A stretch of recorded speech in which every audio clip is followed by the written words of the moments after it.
Just you can use it. You don't provide it. I'm going to call the Board of Aldermen meeting to order for the City of Warrenton for April 25, 2013. Would everybody stand for the Pledge of Allegiance, please? Pledge allegiance to the flag of the United States of America and to the republic for which it stands, one nation, under God, indivisible, with liberty and justice for all. Thank you and welcome to all of our guests tonight. I see Mr. Beck out in the audience. I don't know if all the board members have met you yet, but Josh Beck is with he's our representative for the Greater Warren County Economic Development Council, kind of known as a lead person. And most of you know Mr. Etcher from Boonslick Regional Planning. So hopefully we're going to get a lot of input from these two gentlemen tonight. First thing I want to explain to the board as to why we veered away from the work session that I had scheduled for tonight. If we would have kept our work session in the way we had scheduled and planned it, we can't take a vote during the work session. So we would have had to postpone a vote until 2 weeks from tonight, or from Tuesday night, in order to accomplish anything. So I didn't think that was fair to Steve and the other players in the enhanced, I can't even tell you what the name of it is.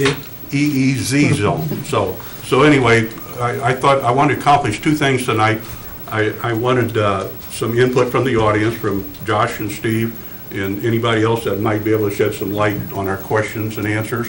And also wanted to accomplish a appointment by the mayor to select a position in the city to represent us on the EEZ board. So with that, I'm going to ask Mr. Etcher maybe to come forward and give us a brief synopsis on where we're at, and then we'll give Josh the same opportunity if he wants, and then we'll see what kind of questions the board has. That'd be great. I appreciate it, Mayor, Board of Aldermen. Talk to you a little bit about the EEZ again tonight. I know we threw a lot of information at you a couple of weeks ago, and this is not something you deal with every day, so it probably sounded a bit foreign and a bit complex. So if I could just have a liberty to kind of give you a little recap of what the Enhanced Enterprise Zone is, and in the process we're going through and what we hope to accomplish.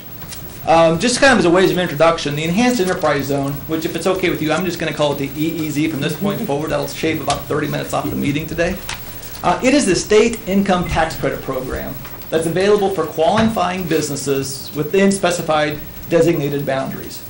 And those boundaries are actually determined by certain eligibility criteria, including population, poverty, unemployment, around the 2000 census blocks, the census tracts. That's the core building block of the designated area. In order for companies to qualify and for the EEZ to be designated, there has to be a minimum 50% local tax abatement on improvements to real property. It does not include personal properties, just the real improvements on the real property. And then the program provides a credit to qualifying businesses that's equal to 2% of their qualifying payroll and 0.5% of the private investment that they make.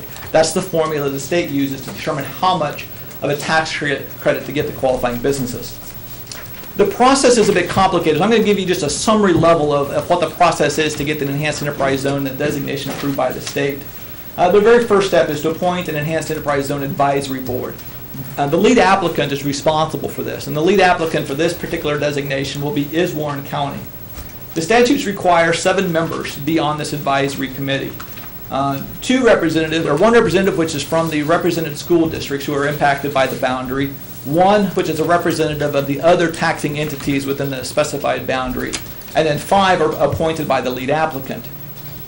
In this particular situation, the Warren County Commission extended an invitation for those 5 slots to be filled by 1 representative by the city of Warrenton, 1 by the city of Truesdale, 1 by the city of Wright City, a member of the Economic Development Council, and a private citizen business owner within the targeted area. So that is the 7-member panel that is responsible for developing and recommending the policies related to the Enhanced Enterprise Zone. They don't have approval authority. The authority resides within the local units of government.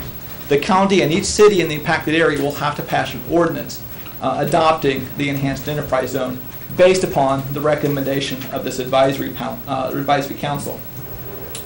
They will also be responsible for reviewing and making sure the application is submitted to the state and all the data backing up our claim is provided to the state of Missouri. Maybe the first thing I want to talk about is what this enhanced enterprise zone does not do. We'll talk about what it can do a little bit later, but let me make sure we're clear in understanding of what it does not do. An enhanced enterprise zone does not override any existing land use plans or local zoning ordinances that you as a city may have in place. Your governance of the land is still supreme. It is just a layer that goes on top of that to qualify them for that particular tax incentive. It is not the same thing as a Chapter 353 or a Chapter 100 tax abatement. Those abatements typically have even a larger impact on the tax reduction for the company than the EEZ is proposing to do.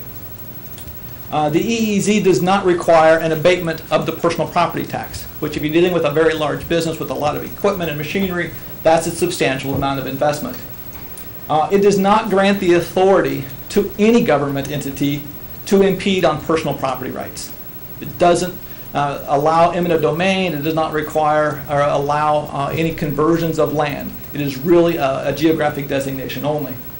It will not and does not impact any residential or retail establishments, enterprises, or properties. Those things are explicitly listed as not eligible for participation in an EEZ. So to try to help you understand what this whole process and this whole incentive is about, I sent you several documents this week, and I hope you had a chance to review those and study those and raise a lot of questions. What you should have received is a map of the enhanced enterprise zone boundary. As I said, that map was determined by the census blocks and the eligibility criteria that's underlying it. I know Melody had it pulled up. Thank you, Melody. They're in a little larger view for you. But we're primarily dealing with the census blocks that are located generally along the Interstate 70 corridor. In addition to the map, I also sent you what I labeled a staff recommendation for enhanced enterprise zone policy. The statute prescribes certain minimums and maximums for the enhanced enterprise zone. If you just read those by himself, it doesn't really give you something tangible as far as how will this impact our community. So I took and put out what I thought was a reasonable staff recommendation on how the enhanced enterprise zone could be structured and what impact that could have on the development of our local communities. So you'll see a 2-column worksheet there that shows the state's minimum and what we would recommend in terms of the minimum threshold for employment, the minimum threshold for private investment, and the types of businesses that we want to attract. What are the industry clusters that will grow our economy in the best way? You'll see in that recommendation, we've also included additional benchmarks that aren't necessarily required in the state statutes. That the company would need to prescribe to a certain minimum wage for the area, that they would pay an average of the county average wage. So we're dealing with good-paying jobs that you can have family sufficiency on. We also put in there a criteria that they provide at least 50% of health insurance costs to their employees. So there's some criteria like that we've thrown in there to give you kind of a tangible example of how the enhanced enterprise zone would really work. I also threw in there for your review a draft blight ordinance. I know there was a lot of concern around the term blight, and blight is used in so many different financing mechanisms in the state of Missouri. If you're going to use a community improvement district, a tax increment financing district, a lot of those creative local financing tools, in order to use state statute to establish them, you have to declare a blight. So blight means a lot of things to a lot of people. So I put together specifically what we would be using as our justification for a blight in this particular area. And our justification is nothing more than defective or inadequate street layout in the proposed area. That is enough of a cause to get a determination of blight. And that's what we proposed to use. So you got a sample of a draft ordinance that could be used to determine the blight. And that's the ordinance that we'd be proposing to the advisory panel. I've also included in there for you a draft EEZ ordinance that shows you how the enhanced enterprise zone would be governed. And that was a fairly lengthy document, and I almost didn't send it, but I wanted to give you some confidence as you read that this is something that's going to be governed very strictly. There are specific provisions in there. If a company commits to X jobs at X investment, and we offer the incentive or the local abatement, and they fail to meet their end of the obligation, there are clawback provisions in there. So I did that not to confuse you, but to hopefully instill some confidence in you that this is not a giveaway. This is a contractual obligation between two parties, Company A and Community A, and everybody would be responsible for honoring that. So that's what I included for you to kind of maybe hopefully get yourselves a little bit more oriented to how this might actually manifest itself in the county. But really what we need tonight, what I'm here seeking, is for the city to accept the county's invitation to appoint somebody to the advisory board. If you do that this evening, our first meeting of the Enhanced Enterprise Zone Advisory Board is scheduled for 9 a.m. tomorrow morning. We want to move fairly quickly on this, and I'll explain my timeline here to you in just a second. But that's really what we want to do, is get to that point. But we also want to make sure we're here to answer any questions you might have about it and how it could impact your community and what the benefits are. And I'll let Josh talk about the benefits of having this in the toolbox for economic development. But we also want to make sure you're aware and comfortable with everything that's going on, so when we present future action to you, you're comfortable with what we're doing and understand the process. My proposed timeline, I want to make sure you understand we're moving quickly with haste, but we're not trying to rush anything. We're trying to meet some very specific deadlines with the Enhanced Enterprise Zone designation. Two deadlines are really looming for us. One is sneaking in under the deadline for using the 2000 census data.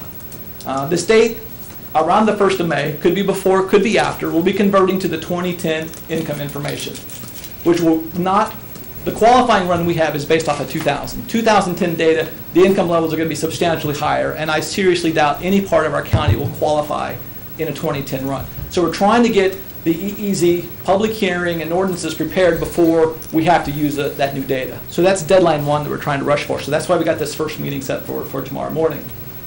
The second goal we're trying to meet is if we can get our Enhanced Enterprise Zone approved by the state of Missouri prior to certainty to making any investment in the property that they are going to build on, they can take advantage of that.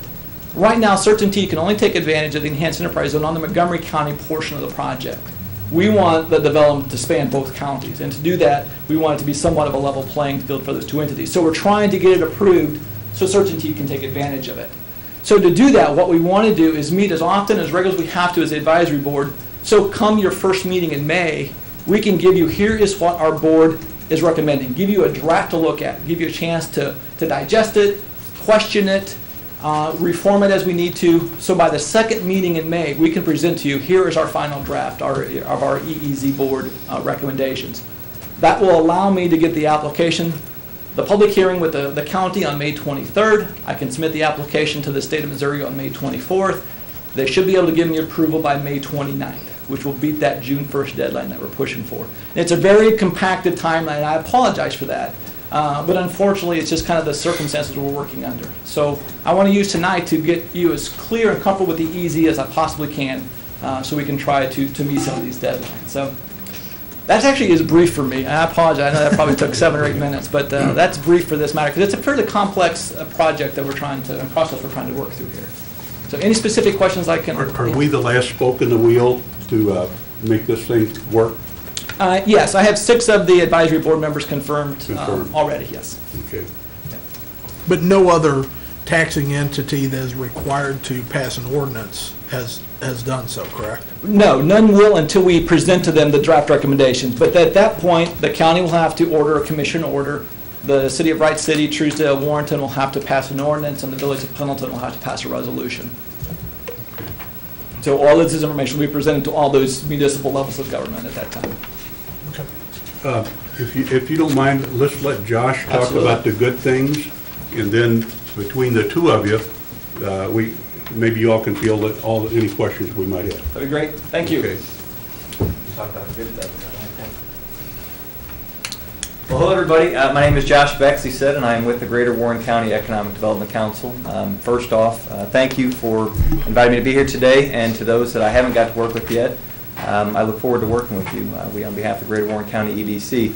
If you're not very familiar, the Greater Warren County EDC, I look forward to visiting more about it in the future, but the group is really filling that niche of trying to attract primary jobs to the area. So we work closely with Bloomsbury Regional Planning Commission that really fills the planning niche, the Missouri Career Center, our chamber and our city level economic development folks that focus more on our retail and secondary businesses. But our niche is we're really trying to attract those companies and retain and expand those companies that create jobs and sell to the rest of the world, that sell product to the rest of the world and bring payroll rather, here into this community, which, as you know, then trickles down into dollars being spent at our storefronts, sales tax generation, et cetera, et cetera. That's really what we try to fill. And that's why we are so supportive of the establishment of the Enhanced Enterprise Zone.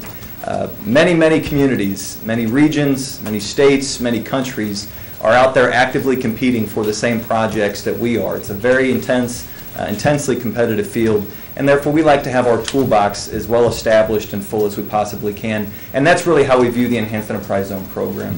It is an addition to the toolbox. It's not a tool that we have to use, but it is a tool that we are able to use if we need to. As Steve said, you've got many alternatives as a community. Many communities here in Warren County actually have used some of these programs in the past to achieve tax abatement. But what Enhanced Enterprise Zone really is in a nutshell is if you use EEZ to achieve tax abatement, the state layers on an additional tax credit to the company. So it really amplifies the benefit that a company can achieve if you go through that program. To maybe expand and clarify a point on CertainTeed, and again, I apologize that I haven't been to a Board of Aldermen meeting in a little bit, but as you've read in the papers, between Hackney and CertainTeed, the EDC has been very, very busy here in the past couple months, but we're very pleased with the recent announcement from CertainTeed. But the passage of an Enhanced Enterprise Zone is not going to affect whether or not they get a tax abatement offer. That's really an irrelevant piece. There's other tools that the City of Jonesburg can use to put a tax abatement offer on the table if they needed to. Really what that program, getting it passed in time to and incentivize CertainTeed, is really on the state tax credit portion. Right now they're looking at multiple building layouts, and that tax credit from the state is calculated as a percentage of payroll and a percentage of investment. And so they're looking at the more investment they have in a qualified zone, the more tax credits they can get from the state. We really like to ignore this multi-jurisdictional issue. We've been about that since the beginning formation of the EDC. We view it as one region, one product, and approaching CertainTeed, and many of the area elected officials know this, we really had to approach it as we are one region. They despise the idea that they were in multi-jurisdictions. They have other plants where they're on a multi-jurisdictional boundary, and they see it as a headache. We really had to approach them and say, we work together as a team. You're not going to have a border war situation. We want these jobs to come into our region as one. And therefore, what we're really trying to create here is a leveling of the playing field. We don't want CertainTeed to be incentivized to put their plant layout on one side of the county line or the other. We want to level that playing field and let them make a good decision for their business, period, if that makes sense. So, again, I look forward to answering any questions. We really appreciate Steve and his team taking the lead. I know he'll probably have more answers to the technical issues, but for us, on behalf of the EDC, again, we see this as, in a nutshell, an addition to our toolbox, and a toolbox during some intensely competitive projects that we're pursuing that we think the city could utilize if need be to win some of those projects for us. Thank you for having us. And I might start things off. What you all are asking us to do is not a new mousetrap. I got online and did my research, and it looks like there's 128 EEZ zones active in the state of Missouri right now. In fact, I ran a deal off yesterday in Kansas City. They just picked up a steel company, Adrian Steel Investment, $4.7 million in a manufacturing center.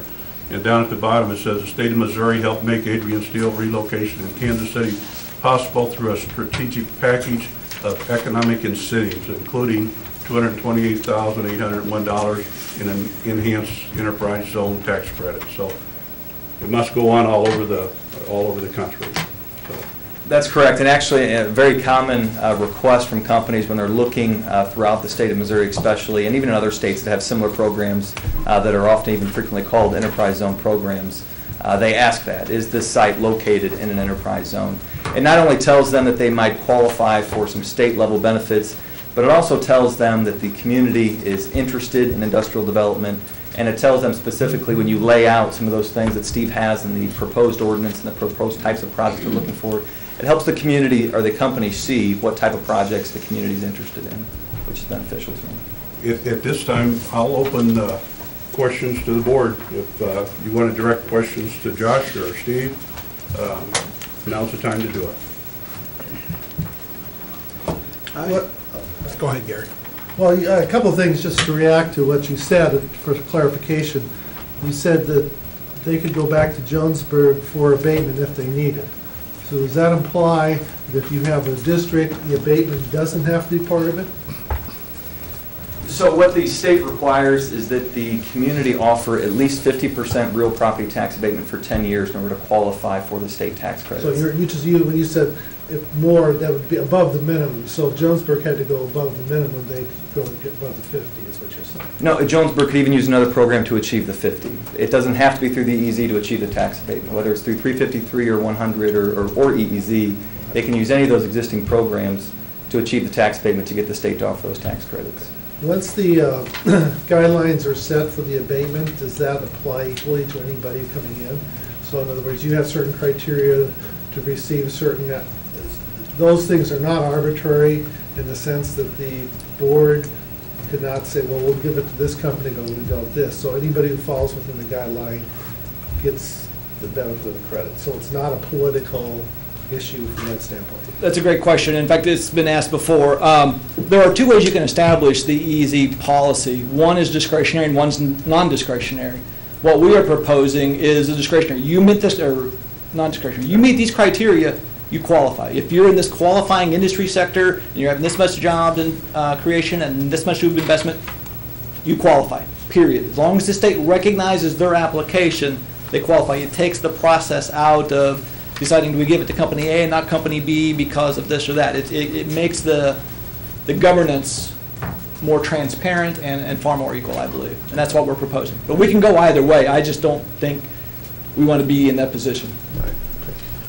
But doesn't, if, in playing devil's advocate, doesn't that, to set it up discretionary as opposed to non-discretionary, doesn't that still allow an individual taxing entity, the city of Warrenton, that feels that this applicant may meet all of the criteria, but it is just not right for the city of Warrenton? Doesn't it eliminate that ability for the city to have some control Sure. over what develops in their community? Right, and that's why it's critical to get somebody appointed to the advisory panel so we can craft these policies in a way that's favorable to what the community wants, that our development goals align with your development goals. So if we're like, we only want this kind of business to qualify, then that's what we want to put in the next code. And it's very specific, and we can govern it that way pretty well. Would it be possible to set that up if there was a qualifying entity that everybody else on this panel did not object to, but the city of Warrenton says, you know, we have no interest in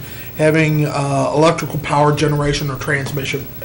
Could that only be allowed in certain portions of the EEZ, or does it have Great to question. be applied across? How that would manifest itself would be in your local land use zoning. I doubt seriously you're going to have any property zoned in the city of Warrenton that would allow for electrical generation and distribution. So that's how you determine, oh, that's not going to fit with our community development needs, but those jobs fit with our regional development needs. So, yeah, that's a great project to have. We just don't want it next door to Aunt Susie. We don't care if it's out next to manufacturing X, Y, and Z. Okay. So your local land use will still govern how you develop, and we want to make sure we align our goals with yours. I'm curious about the map. Why did you set the boundaries where you set them? Actually, all we've done with the map, the state ran a qualifying run for us. Right. Said, based on the data, here's the entire geography of what you can Right. meet the eligibility for. All that the county has done, and we recommended they do it, is we lopped off 2 lower census blocks that was in the southwest corner of the county. Because it was strictly agricultural, it was rural land, it was properties that we don't want to develop for manufacturing and industrial purposes. We can't support them with infrastructure. We don't have the highway system out there. So all we've done on the qualifying run is took off 2 blocks way down here. Yeah, well, I was kind of curious more about the north. I mean, you went on the north side of 70, you stopped, I can't, Township Line Road. Township Light Road. Why didn't you go to the side, just out of curiosity, or were you limited by? That was the census block boundary in 2000. Okay, so If I it's census. grab that next area, I'm no longer eligible. If I go further north, I'm no longer eligible. If I cut it out, then I don't have the contiguous boundary. I don't have a zone if I take out. Okay, It's one building block of geography. It's the absolute worst building block for creating a map you can imagine, the census block. It matches nothing. You can ask the county assessor. They hate census blocks. But it's what the statute requires, so that's why it is. yeah, because I thought it was interesting in reading the data on the Columbia issue. There was a lot of discussion initially about changes at the map, but you're saying our map is really dictated by By the census data block. and the census blocks, absolutely. Yep. Yep. And the only thing, like I said, the only thing we've done is taken off 2 lower census blocks that we didn't feel met the county's development goals or our ability to provide infrastructure. Now, as far as the boundary area of this thing, Is everything in there going to be considered blighted in the entire area? Yeah, the enhanced enterprise zone as a geography has to claim a blight, and we're claiming the blight of being there's an inadequate street layout within the entire area. And I think we could probably drive anywhere, most anywhere in that region, and show them where we could have a better street layout or better streets to accommodate development. And so that's the claim we're making. To accommodate commercial or industrial development, or even residential? Development. Okay. Yeah. Basically what the blight is an economic development blight that says that property is not at its maximum economic potential and input to the community. Well, you got my particular subdivision thrown in there, and there's some people in there, it's an R1 development out there, and there's some of them that's a little bit upset about being put into a blighted area. Sure, and that's what we need to make sure they understand is we're blighting for economic development purposes, and it should have no impact on residential development. It's part of the geography designation, but it's not an EEZ tax abatement will not affect any future residential development. Steve, do you have any history with that? Is there any information that you've gathered that's, we have this all over the state of that being true from the property values versus the blighted territory? I did a lot of research since our last meeting, trying to find some examples that I thought you could picture. And I actually have, I didn't forward this to you because it was a bit thick. The blighting study for the Bear Creek Community Improvement District. How many have ever driven down Winsville Parkway in the last 5 years? Everything to the north and to the west of the original road is part of the Bear Creek industrial properties, going all the way out to the golf course. I would be hard pressed to say that we've had any negative impact on property values in that particular area. And they had to blight that entire area to qualify for this community improvement district. Like I said, there's a lot of different programs out there that require it to be blighted. So that's the closest example that I thought you guys could picture right away. The Chesterfield Valley is all blighted. And I really don't think it's impacted property values in the city of Wildwood. Yeah, and I think it's interesting, the entire city of Springfield has four blights zones in it. Yeah. So, I mean, you'd be downgrading the property value of every home within the city of Right. Springfield, which if you've been there, I don't think you would think that is a blighted area. Right. Unfortunately, blight has this stigma from the 1960s and 70s on projects, housing projects, and it cannot escape that history. But it's a legal term. It's a qualifier for many public financing tools. I wish they'd make up a new word. I do too. Because this is the part that makes Yeah. it very difficult, because you're looking at a bunch Sure. of people here that are going to have to discuss this on a regular basis. And I think that's where it's important to educate the citizens in your community that we're blighting it for economic development purposes, not because of safety, not because of health concerns, not because of crime, but because we want to maximize the economic impact of this geography. But your street and road designation helps. Yeah, that's the only qualifier we're presenting in our application. Yeah, I thought it was interesting, and I don't know if I have it in front of me, the Chamber of Commerce, or the Regional Economic Development person addressed some questions to the Columbia Board, and one of the questions, related to the issue of blight in eminent domain, and he said that Representative Jones is willing to put an amendment on state statute so that a blighted area for this purpose isn't considered the same as something else. And I think that would be something that could go through legislation pretty easily.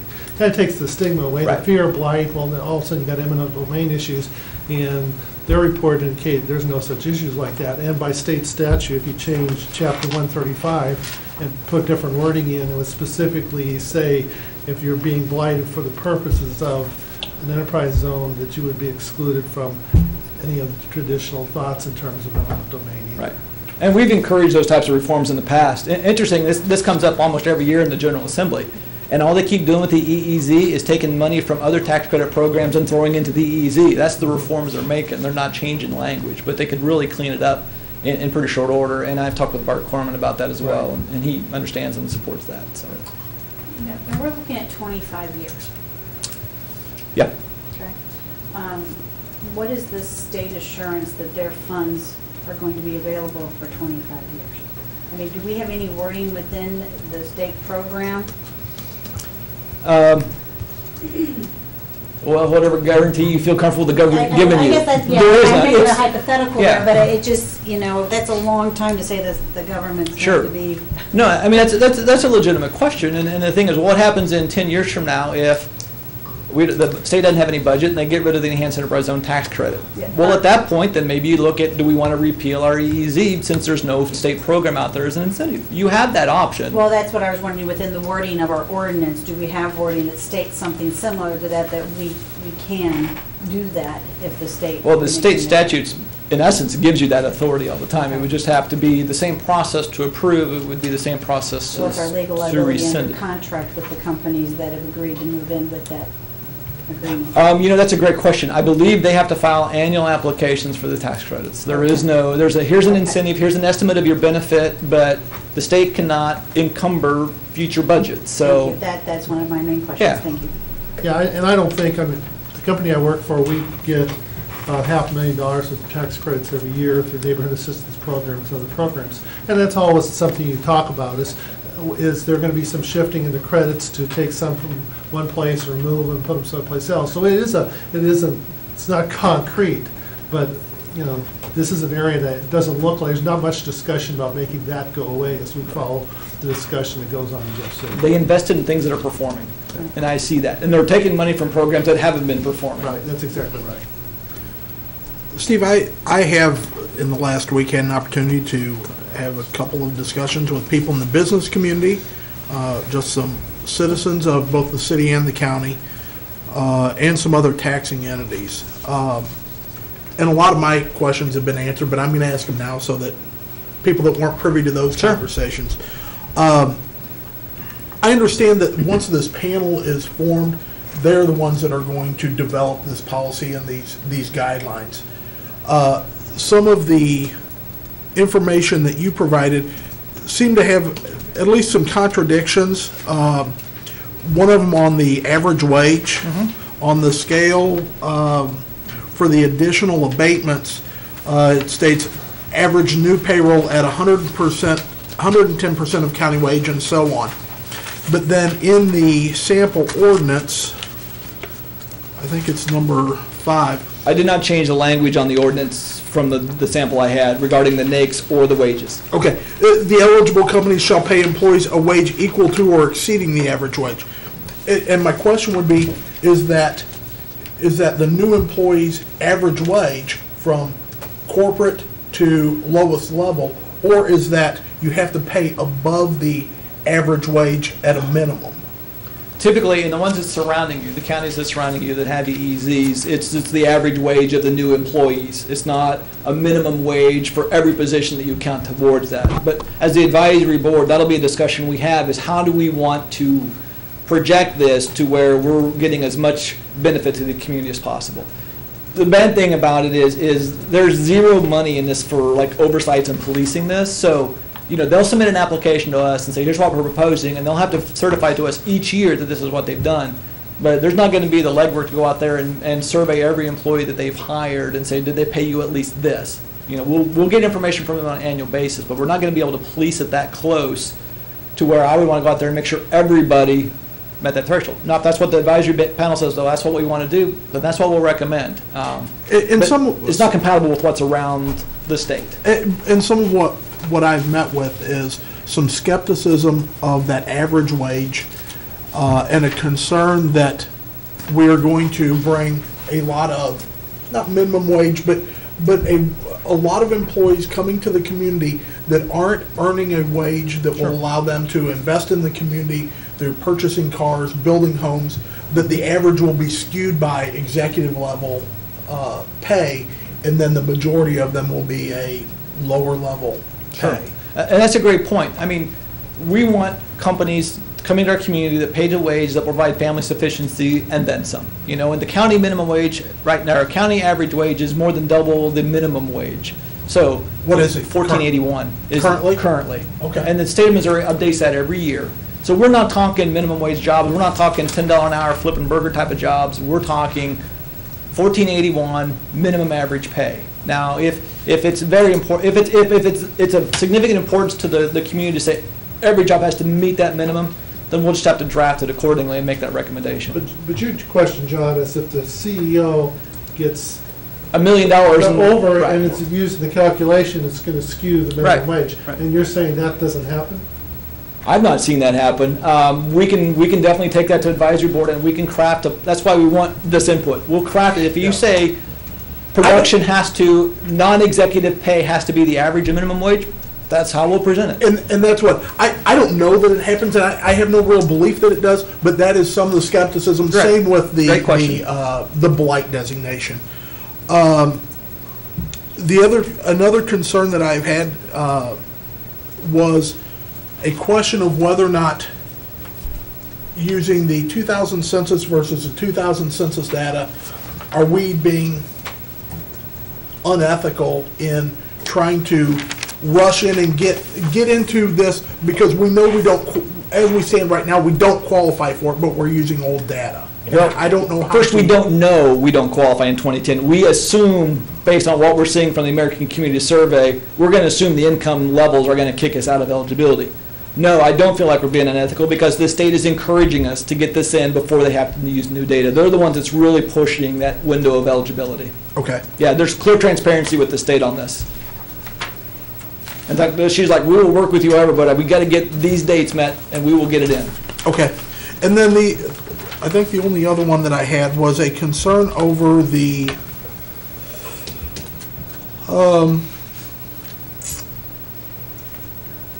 work stoppage reduction. Right. That someone could a company come in, we're going to provide 100 new jobs, put in the infrastructure, get the benefit of the credits, and then get rid of 95% of the workforce, still enjoy those abatements that. Right. That's why we have clawback provisions in there to prevent that from happening, whether it's a layoff, a reduction in workforce, or flat out a strike, anything like that. So there's clawback, so they cannot abuse it. And it's a reimbursement. They file the information at the, correct me if I'm wrong, Josh, at the end of the fiscal year. Yeah, so it's a performance-based program. So at the end of each year, the company will get the offer for tax credits for 5 years. At the end of each year, they're going to file their payroll with the state, and the state will calculate what they earn and give it back to them in credits. And I understand that, and I understand that this is just a sample, but when you talk about the way I read this, as long as they didn't reduce their production by more than 95%, they would still be entitled to the full benefits of the program, or am I reading that? Well, I think you got to keep in mind what you're looking at is the local portion, which is the tax abatement. The state says we have to have that tax abatement in order to qualify for the tax credits, but the state has the discretion over the tax credits. So they're going to decide whether or not the company qualifies, and they're going to at the end of each year. And actually what the state's going to say is statewide, if the company lays off employees at other facilities elsewhere in the states and relocates them, they don't consider those net new jobs to the state, so the company could have reduced tax credits based on that. So the company has different guidelines for how they administer their portion of the incentive that matches ours. Okay. And we can tighten that up. We just want to demonstrate to you that we run clawbacks in there so nobody can take advantage of the local community. And I understand that and I appreciate that, and part of it is, again, the Certainteed project, I think is, man, that's a home run that for some reason is met with, there's some in the community that think it's great news. There's some that are just very skeptical of it, and I don't know what the source of that skepticism is necessarily, but. Well, we've got to change that culture. This is a fabulous thing for the community. I mean, these are 100 great paying jobs. That's going to bring more dollars into your community to be spent. Manufacturing wages paid for manufacturing turn over 7 times within the community. So not only are they going to be paying, $4 million a year in payroll, that's going to turn 7 times within the local community. Right. So think what that's going to do to your local shops, your local restaurants, your retailers. So whoever's skeptical doesn't understand how business economics works from a manufacturing basis, because it is the cream of the crop that you can recruit to your community. You don't have to say. I'm talking to the audience that might be watching. If there's skepticism, get out from underneath that cloud and see there's some great things going on here in our community and get excited about it. This could be just the tip of the iceberg. If I could add to that too, I just want to say for those who might be watching as well, we met with the Certainteed team. We had them in town for 3 days this past week and introduced them to various state agencies and folks. They are very excited about working with the EDC to have some sessions in the very near future where they can interact with more folks in the community, present in an open town hall type forum about what their plans are. They really like the reaction they're getting from the community. They really like the feel. They want to make sure they're being good neighbors, and so they're looking forward to some of those forums that we as EDC are going to be hosting in the coming months. What do you view as the negative impact on services such as schools? Well, as I said last meeting, I'm not a huge proponent of tax abatements because I think we have an infrastructure crisis in our country. But at the same point, I have to recognize under the EEZ, all we're talking about is abating for a period of time that improvement on real property. We're still going to capture all that personal property revenue into our communities to support our school districts and our road systems and our emergency services. Would I love it that it all comes in 100% year one? Absolutely. But the reality is we're not going to get anything. We will be at the flat line we're at forever unless we have some incentive to bring in that investment. And it's a necessary evil, if you want to use that term, that enables us to attract the businesses so we can take advantage of that growth in our personal property taxes during this abatement period. But then you have to realize at the end of that abatement period, it's full-on taxes. They're going to be fully supporting our school systems and our library systems and our SB 40 boards and the emergency services. I mean, there's a list of taxing entities that will get great benefit from this company. Yeah, I thought one of the interesting arguments that I read was, we usually think about when we abate taxes, the impact on the school system or on public services. Really an issue is when the company comes in, how many people do they hire within the community versus how many people they transfer in. So if you have a company coming in with 100 jobs and 50 of those are people that are transferring in, another 50 are people local, well, those kids are already in the school system. Right. So the school is already bearing the weight of that, and so it's not an additional burden to have 100 in there. Sure. It's something short. So it's really a question of, now you probably have statistics when companies move in, maybe they bring their top management for a while, or in work level they try to get local because the cost of paying somebody to relocate and all those things related to it. So it's really not 100% impact on the school system as it relates to students. Sure. And you have to, this particular project is all in Montgomery County R2 school district. They are strongly supportive of the enhanced enterprise zone. In fact, the superintendent up there was at our first meeting, and he spoke very strongly of how it's important to have this, the tool. They couldn't do what they did without it. Yeah, I think everybody would like to have it all, but that's just not the reality. Sure. Will a project like this and this abatement strain where we're currently at? No, I don't think so. I think our local economy is strong enough to absorb that, meet their infrastructure demands. There's grants out there to meet the basic infrastructure. The services is really not going to require a huge level of additional services. I mean, the sheriff's patrol are still going to patrol. The fire department's still going to respond to fires. They'll have some specific things there, but they're going to work really closely with the fire department to make sure they're a top-notch safety outfit. So there may be some demand, but they're going to work with this on making sure they don't strain our services and infrastructure. But it's a great question. I mean, that's the philosophical question about the whole issue of tax abatement. And it's like, yeah, we give up something, but we get a lot, or we give up nothing and we get nothing. Well, I think we got to recognize we may be giving up the local property tax, but we're getting a tremendous investment in the tax credit going to the company. They're making an investment in your community that's drawn out of taxpayers and all over the state because it's coming out of a statewide pool. So it's kind of like the concept, we send our money to Washington, when do we ever get it back? Well, in this case, you send your money to Jeff City, and if you get one of these projects through the credit, you're getting your money back that way. Mm-hmm. So you have to look at it, you can't look at the outflow, you have to look at what's coming in also. Great point. Alderman Clark, I haven't heard much out of you. I haven't heard anything that changed my mind from last meeting. I think it's something we need to go ahead and pursue, and I don't see a downside in so far. If I understand correctly, we have 3 months or so up to the point we set our ordinance to back out of it if we so choose, if we find something that's not desirable.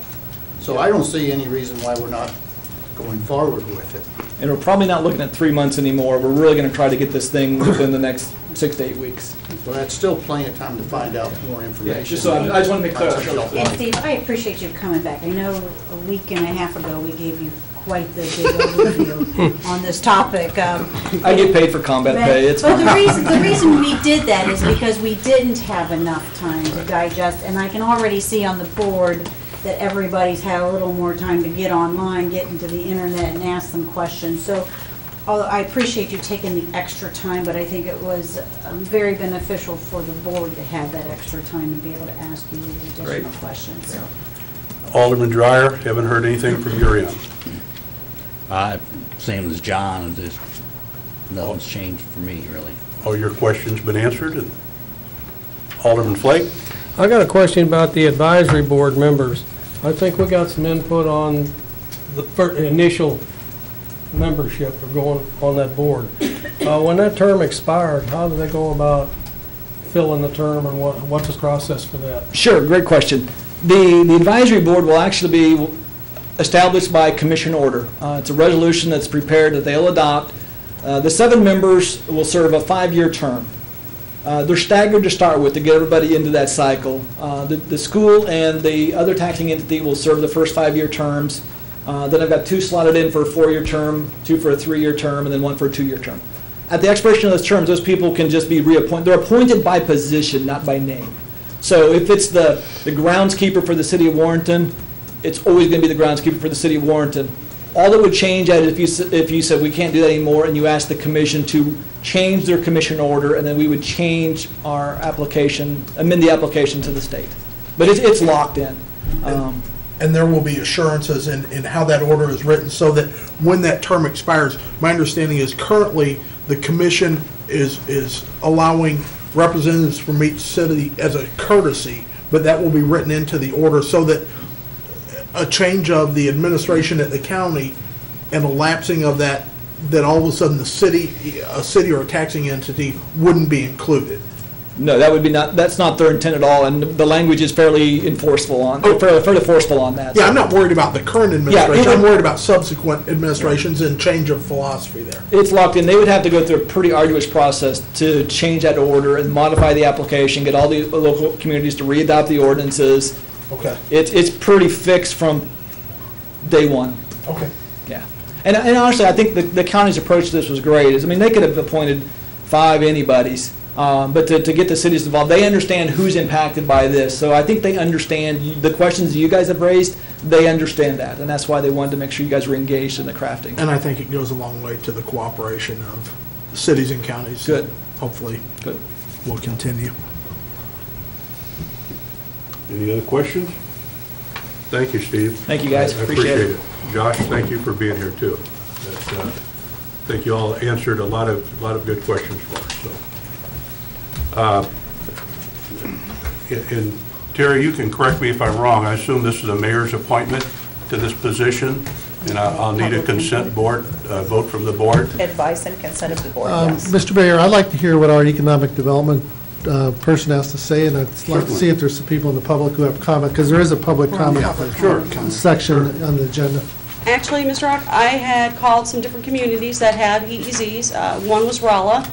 The whole community of Rolla isn't an EEZ. The whole city is blighted, and they have not had any issues with it.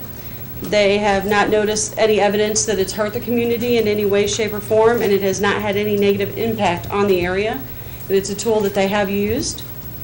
And as many know, they continue to grow, because what I also did is looked at the census, and they have grown, if I read it correctly and looked at everything correctly, they've grown approximately 3,000 people from 2000 to 2010. As Mr. Ox stated, Springfield has this. They have 4 EEZs that cover the entire city and into the county, and they have not seen any negative impact either. The benefits they have seen have allowed them to provide an incentive to bring jobs to the community. In one zone alone, since 2005, they've had 67 companies utilize it. It's created 3,260 jobs, and it's created $238,952,000 in new investments, and they give the state minimum of 50% abatement for 10 years. I also contacted St. James. They've not had anything negative. The whole community is blighted. They do have a downturn with the economy as far as residential, but they don't feel that it's been from the EEZ, just with the whole economy in the recession. I spoke with Kelly Hardcastle from Lincoln County, and they have pretty much all of Lincoln County in the EEZ, and as most people know, Lincoln County has been one of the fastest growing counties in the state of Missouri for several years. They used it on, he gave me an example of one company called Daddy Ray's.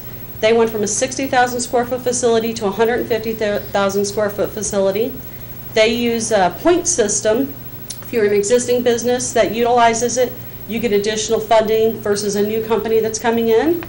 He feels that it has not had an impact on the homes. They have not decreased anything other than what everybody else has seen, again, with the downturn in the economy. So far, they've had 5 companies utilize it. 2 are new, 3 existing. Local tax abatement's been $1.2 million. State incentive has been over $800,000 in tax credits. And 5 companies have made $25.4 million in investments and created 314 new jobs. So from the communities I have called, I have not heard anything negative. Does that answer your question? Yeah, I wonder if there's public comment? Yeah, and I apologize, since it is, we advertised that we would take input from the public. If anyone from the public would like to address the board, please do so at this time. Come forward and state your name.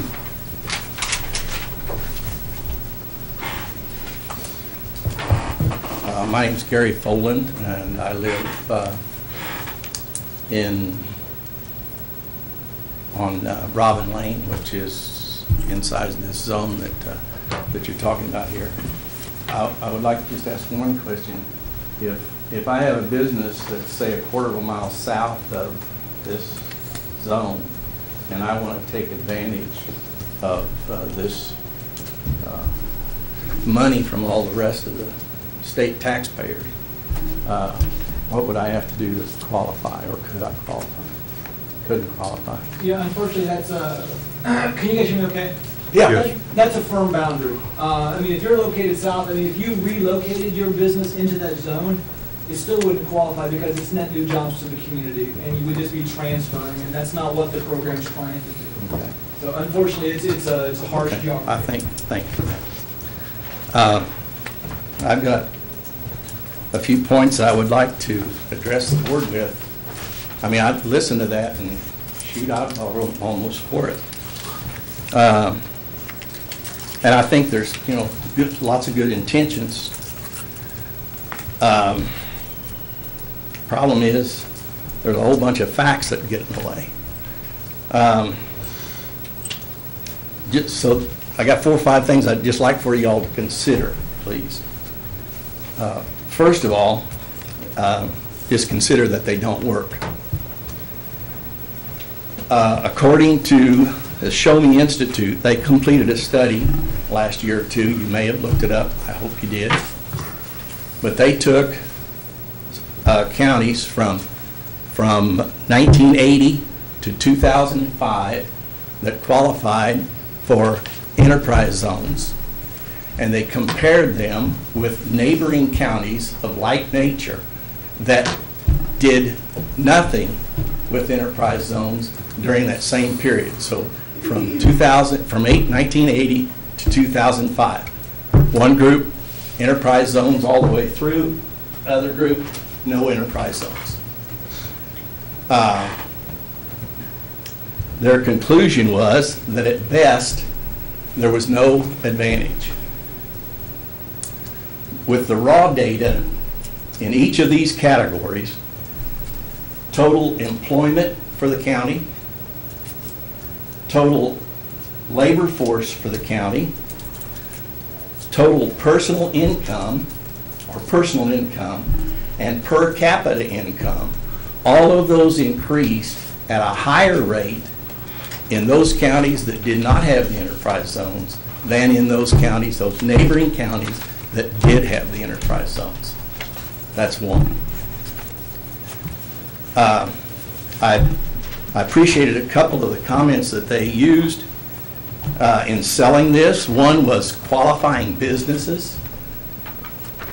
That was repeated several times. Leveling the playing field. Great term. Sounds great.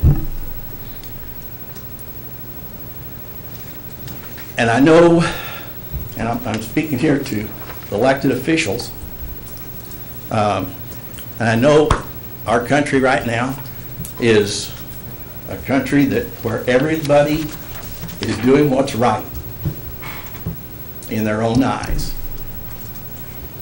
That's what we want to do. So the second thing I'd like to share with you, or I want you to consider, is Let me read you Article 1, Section 2 of the Missouri Constitution, State Constitution of Missouri. It says, headed Promotion of General Welfare, and by the way, this means general welfare the way it's intended, not the way it's been hijacked. It's been hijacked by progressives, socialists, etc., to mean taking care of the poor. But general welfare in here means that everybody is treated equally. And when you get public-private partnerships, you're getting the government involved with private, and they get to pick the winners and the losers. Let me go on with this because I think this is apropos here. Natural rights of persons, equality under the law, purpose of government. And it reads, the all constitutional government is intended to promote the general welfare of the people, that all persons have a natural right to life, liberty, the pursuit of happiness, and the enjoyment of the gains of their own industry, that all persons are created equal and are entitled to equal rights, opportunity under the law, that to give security to these things is the principal office of government, and that when government does not confer this security, it fails in its chief design. And I've just been told that if I have a business that's a quarter of a mile out of this zone, I don't get treated the way somebody does that's got a business 100 miles away.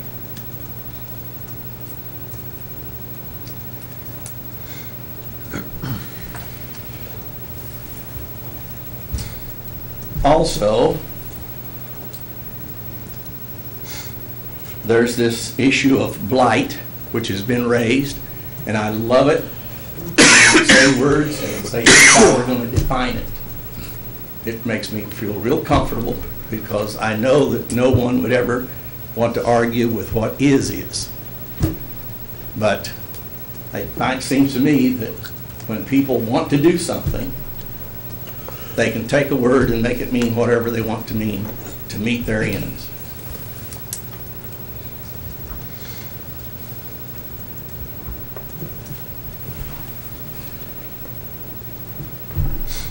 Fourth,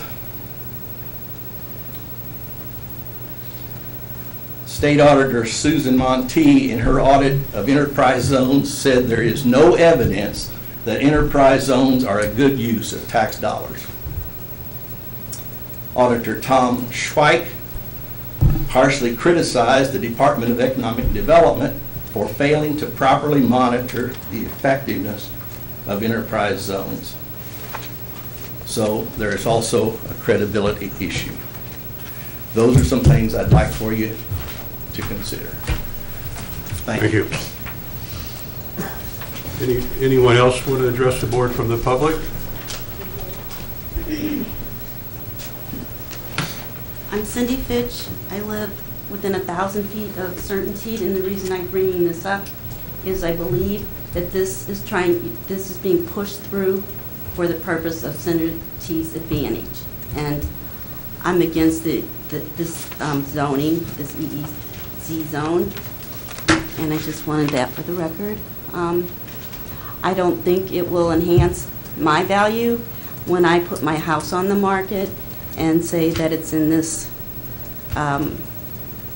area. I think it'll devalue my property. I think it's a disadvantage to me.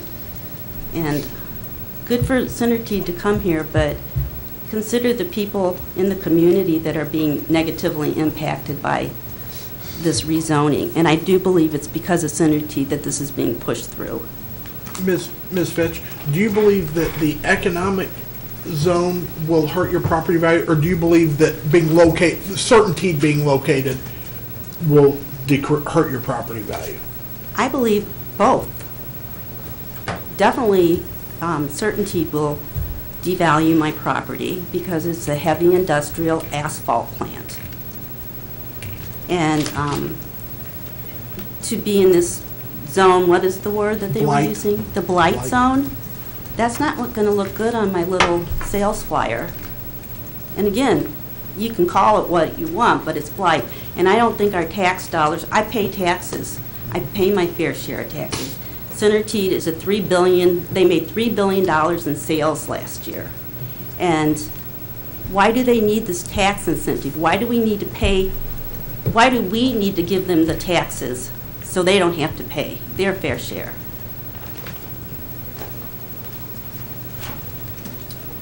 Anybody else? Any other comments from the board? It's my recommendation that, as mayor, that I appoint the position of, what am I wanting to say here? Director of Operations to represent the city of Warrenton on that EEZ board. And I'll entertain a motion at this time.